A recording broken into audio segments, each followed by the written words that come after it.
with regard to Lisa Okay, Cook, let's talk about this why Ty not Cobb thing. wait to find out if she's going to be charged? What a hateful anti-Trump guy. I mean, start with Bolton. I mean, Bolton, what Ty Cobb could have pointed out was Judge Royce Lamberth I saw your op-ed ruled this week in the Hill. that John Bolton likely jeopardized national security, gambled with national security, and the Trump administration would have likely prevailed on the merits of the case if it had gone forward and Trump had been reelected. Now, that would have meant likely jail term for John Bolton. So don't tell me, Ty Cobb, that we're going after John Bolton needlessly. That guy took, by his own admission, copious notes in places like the Situation Room, in places where national intelligence secrets were being done. And then he cashed in on that with his memoirs, and he's just been out of control ever since. He's a threat to national security. The guy should be investigated.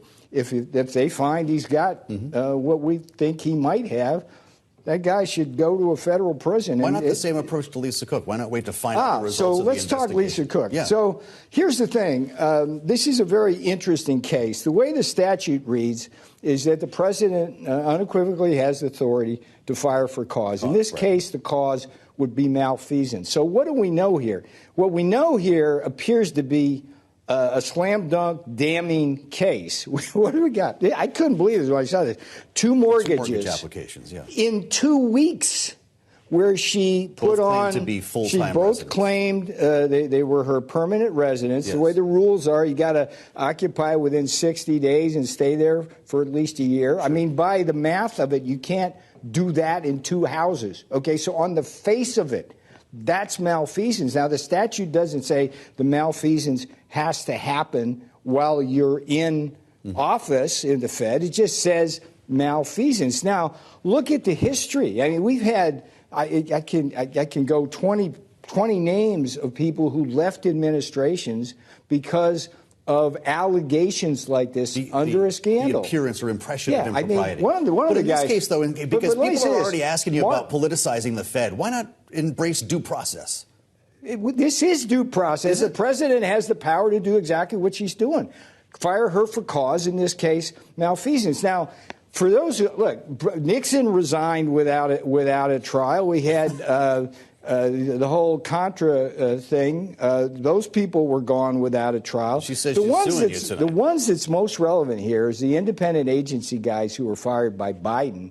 One of my good friends, Mark Calabria, was at an agency, and he got fired, and the court said Biden had every right to do it. So what's going on here? Have you imagined a world in which she gets the injunction and she stays in that job while this criminal investigation is underway and Donald Trump is sitting in the White House truthing at her every day? How ugly could this get? Look, when she got appointed, Joe, yeah.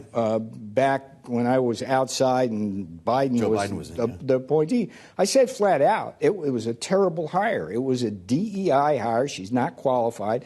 But you look at the arc of what she has done as Fed governor. She was the one who was one of Jay Powell's votes to keep rates artificially low as the inflation crisis began because of Biden's overspending. She fed into the inflation is transitory narrative, which was pure partisanship. And she was the one who helped light the inflationary spiral that we've been fighting with ever since. And then Trump gets in there. What does she do? She flips, and it's like partisan again. It's like she won't lower rates. She's a partisan animal who weaponized the Federal Reserve. This is not about Fed independence. It's about, I mean, think about it, Joe.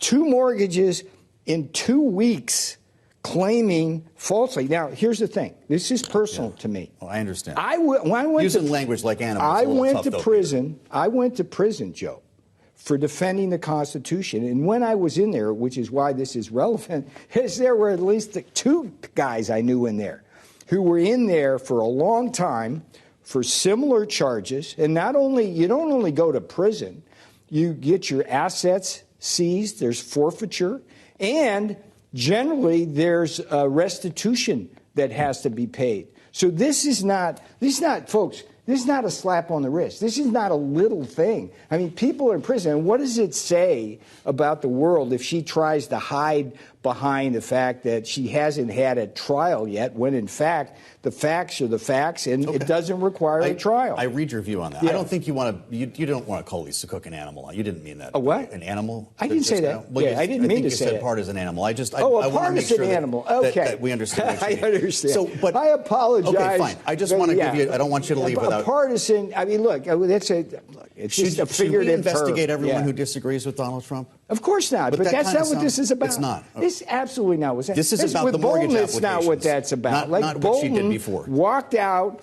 of the White House in a huff. And the only thing he shares with Ty Cobb, proves my thing, never trust a guy with a handlebar mustache, because both of them have that. He walks out with a stack of copious notes, screwing both the president and everybody works with, and he goes and what it looks like to Judge Royce Lambert, don't ask me, it looks like he relied on information that should otherwise have not seen the light of day under 4 possible different statutes.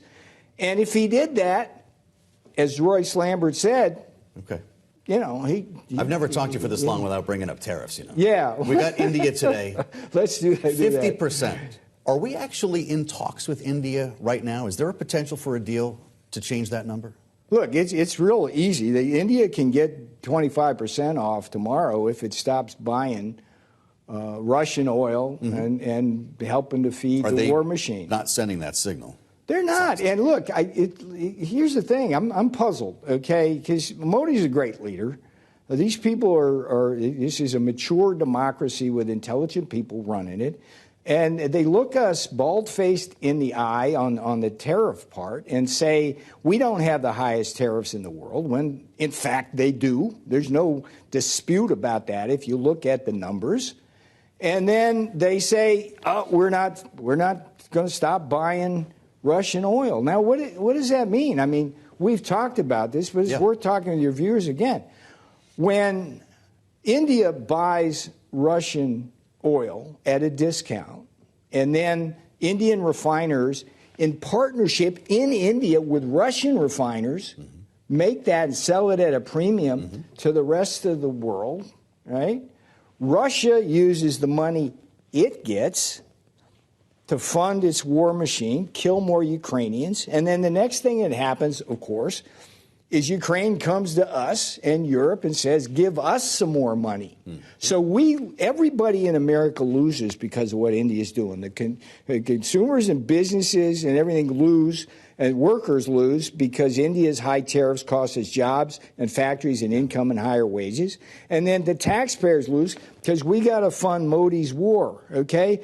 The road to peace runs at least partly right through New Delhi. War? I mean Modi's war. Let me ask because the road to peace runs in part through New Delhi. I mean, that's a lot of money. It's a lot of money. It's a lot of money. But there are some who say that we're losing leverage with China by eliminating the next biggest economic alternative. You know, I'm so tired of these national security strategists being too cute by half.